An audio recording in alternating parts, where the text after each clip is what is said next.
మీ mother ఎలా feel అవుతున్నారు అసలు? ఇది ఇప్పుడు కొంత మనీ వస్తుంది, నాకు తెలిసి మిమ్మల్ని చూస్తే కూడా అర్థమై ఉంటుంది, అప్పుడు పరిస్థితులు వేరు ఇప్పుడు పరిస్థితులు వేరు, కొంచెం అన్న ఈ సక్సెస్ ఇచ్చిన కాన్ఫిడెన్స్ కనిపిస్తుంటుంది కదా, మీ అమ్మ ఎలా ఫీల్ అవుతుంది? అసలు ఇది తెలియదండి మా అమ్మకి. ఆవిడ అంగన్వాడీ టీచర్ ఆవిడ. ఓకే. ఇప్పుడు ఏం చెప్తాను నేను, ఒక 10,000-15,000 నా కొడుకు వస్తే చాలు, సెటిల్ అయిపోతాడు అట్లా అనుకుంటాను. 15,000కి సెటిల్ అయిపోతాను అనే మైండ్ సెట్ మా అమ్మది. ఇక్కడ నా ఇంటర్ అంటే 17,000 యాక్చువల్గా, అది తెలియదు ఆవిడకి. చెప్పాను అనుకో, అంతేందుకురా మన ఊర్లో అందరూ 2,000కే ఉంటున్నారు అంటే, వాళ్ళు తాపే మేసలు అందరూ కష్టపడతారు, వాళ్ళు ఎక్కడైనా అడ్జస్ట్ అవ్వగలరు, నా రూమ్కి రైటర్ వస్తారు డైరెక్టర్ వస్తారు, అలా ఉండలేను కదమ్మా అంటే అర్థం కదా ఆవిడకి. దుబారా ఖర్చులు పెడతారు ఇది అనుకుంటారు ఆవిడ. దుబారా ఖర్చులు పెడతాం కదా. మీరు ఎంతమంది సిబ్లింగ్స్? ఇద్దరం, నేను చెల్లి మ్యారీడ్. అండ్ మీరు మధ్యలో వెళ్ళిపోయి వ్యవసాయం చేసుకున్నారు అన్నారు, అవునా? వ్యవసాయం నేను కార్ షోరూమ్ లో పనిచేసేవాడు. Okay okay. వాల్యూటర్గా పనిచేశాను, కొన్నాళ్ళు సేల్స్ ఎగ్జిక్యూటివ్ పనిచేస్తాను, టీమ్ లీడర్గా పనిచేస్తాను, అట్లా అట్లా అనుకుని. మీరు ఏదైనా డైరెక్టర్ దగ్గర డైరెక్ట్గా వర్క్ చేశారా రైటర్గా? గోస్ట్లోనే చేశాను, అంటే పేరు పడినట్టు ఎక్కడ చేయలేదు. ఆఫీస్కి వెళ్ళి రైటింగ్? ఆఫీస్కి అట్లా కాదు, వాళ్ళు ఏం చేసేవాళ్ళు అంటే ఒక 10-15 సీన్లు నాకు ఇచ్చి దీన్ని డెవలప్ చేయవనే వాళ్ళు. సో అలా రాసి ఇచ్చేసేవాళ్ళని.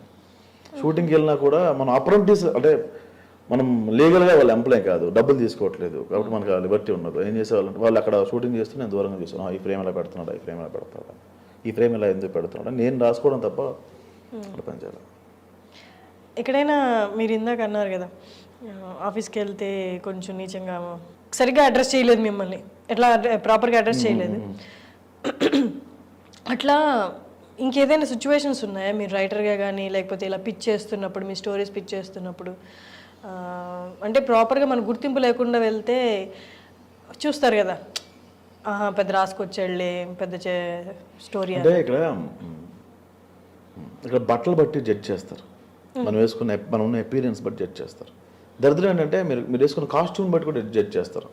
గీత అనే సినిమా వచ్చింది హెబ్బా పటేల్ది, డెఫ్ అండ్ డమ్, అందులో విశ్వ అని ఒక అతను డైరెక్టర్, చిన్న తాగుబోతు క్యారెక్టర్ ఏదో అది, కడ్బా నేను ఒక లుంగి ఇచ్చి అది కూడా మాసిపోయి ఉండాలని చెప్పి వాళ్ళు డస్ట్లో పెట్టించారు. అది నా పక్కన ఉన్న ఆర్టిస్టులు, వెనక కంపెనీ ఆర్టిస్టులు పోలీసు గెటప్లు వేసుకుని ఉన్నారు, వాళ్ళకి డైలాగ్స్ ఉండవు వాళ్ళకి.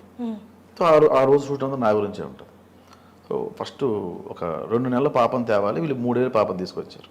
షూట్ ఆగింది, ఒక 1 అవర్ షూట్ పోస్ట్ పోన్ అయింది. వీళ్ళు టిఫిన్స్ పెట్టారు. సో నా వెనక నిలబడిన వాళ్ళంతా కూర్చొని ఒక టేబుల్ దగ్గర కూర్చొని తింటున్నారు. సో నా వెనక నిలబడేవాడిని తిన్నాను, నేను డైలాగ్ చెప్తున్నా కదా, నేను కూడా కూర్చొని తినొచ్చు, వాళ్ళంతా టేబుల్ మీద కూర్చొని తింటున్నారు, మనం టేబుల్ మీద కూర్చొని తినొచ్చు అని కూర్చొని ప్లేట్ పట్టుకుని ఎలా ఉంటే ఊతప్ప వేశారు. ఒక లేపి ఒక బూత్ మాట మాట్లాడి తోసేశాడు. అక్కడ కూర్చోలో తెలియదేటనే కానీ తన్నగిలే జూనియర్ ఆర్టిస్ట్ లైన్లో పడ్డా.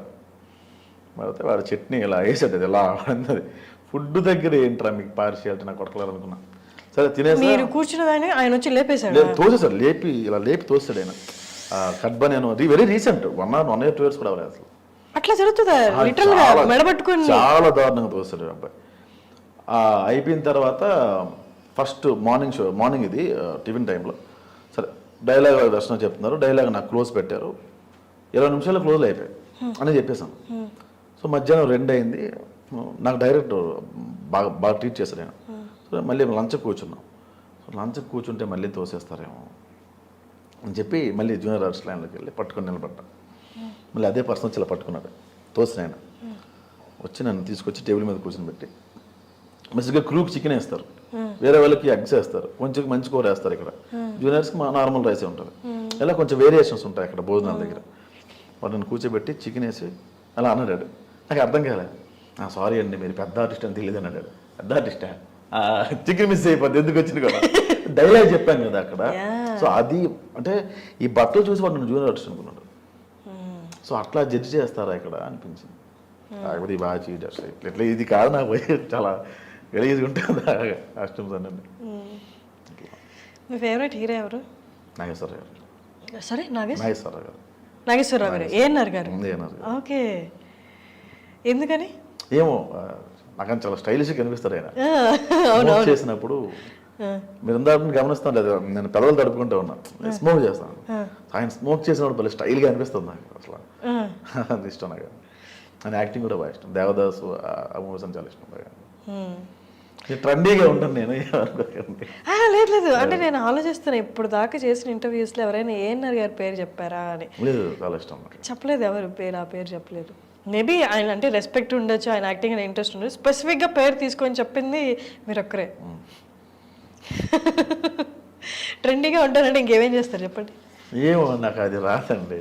ఇప్పుడు మీరు పబ్కి వెళ్ళినా కూడా 2 సంవత్సరాల పాటు అంటాను తప్ప చికెన్ నాచోస్ విత్ నగ్గెట్స్ అని ఇవి నాకు తెలియదు. వాట్ అనుకునేవాడిని నేను. మనం ఆ బ్యాచే, నాన్సనవచ్చు పల్లీల బ్యాచే. అక్కడికి వెళ్ళిన తర్వాత ఏదేదో పేర్లు ఎల్ఐటి ఏవో చెప్తారు వీళ్ళు పేర్లు. ఓ అనుకుంటాను. ఫస్ట్ ఎప్పుడు వెళ్ళారు పబ్కి, ఎవరితో వెళ్ళారు? ఫస్ట్ ఆల్మోస్ట్ ఒక 6-7 years దాకా వెళ్ళాను. ఎవరెవరో ఫ్రెండ్స్ లవ్ పెళ్ళి ఇప్పుడు ఫ్రెండ్స్ తీసుకెళ్ళారు. Okay okay. లోపల అంటే వైజాగ్లో ఎక్స్ట్రీమ్ అనే పబ్ ఉండేది. బేసిక్గా లోపల చాలా కాస్ట్ ఉంటుంది కదా.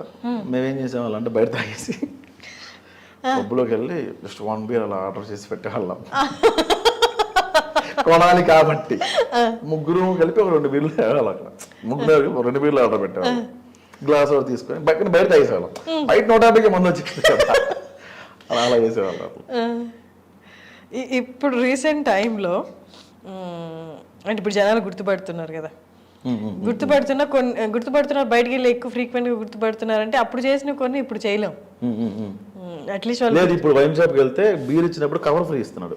బికాజ్ 10 rupees అది వాడు ఇలా పెట్టి స్టేట్ రాసిన అంటాడు 10 రూపాయలు మిగిలింది ఇక్కడ మనకి. నెక్స్ట్ టైం నుంచి మాస్క్ వేసుకుని వెళ్ళాలి, మనం వెళ్ళకూడదు, వేరే వాళ్ళు పంపించాలి. ఇది కొంచెం పెరిగింది ఇది. ఓకే, కవర్ ఫ్రీ ఇస్తున్నారు. మావిడాకుల పుణ్యమా. ఓకే, మీ రైటింగ్ స్టైల్ గురించి ఈ మావిడాకులు చూసిన తర్వాత ఎవరైనా డైరెక్టర్స్ మెసేజ్ చేయడం కానీ? ఎవరు? షాహు డైరెక్టర్ సుజిత్ గారు మెసేజ్ చేశారు. ఆయన కాల్ చేశారు ఒకసారి. అంటే తీర్థ అని అక్కడ ఎగ్జిక్యూటివ్ ప్రొడ్యూసర్ ఉంటారు, ఓజీ అని పవన్ కళ్యాణ్ గారు. దానికోసం రమ్మన్నారు, డైలాగ్ వర్షన్ అడిగారు. ఎందుకో మరి అది సెట్ అవ్వలేదేమో మరి. మళ్ళీ డిస్కషన్ అయితే అయింది. అంటే సుజిత్ గారు వైఫ్ నా వీడియోస్ చూస్తారంట.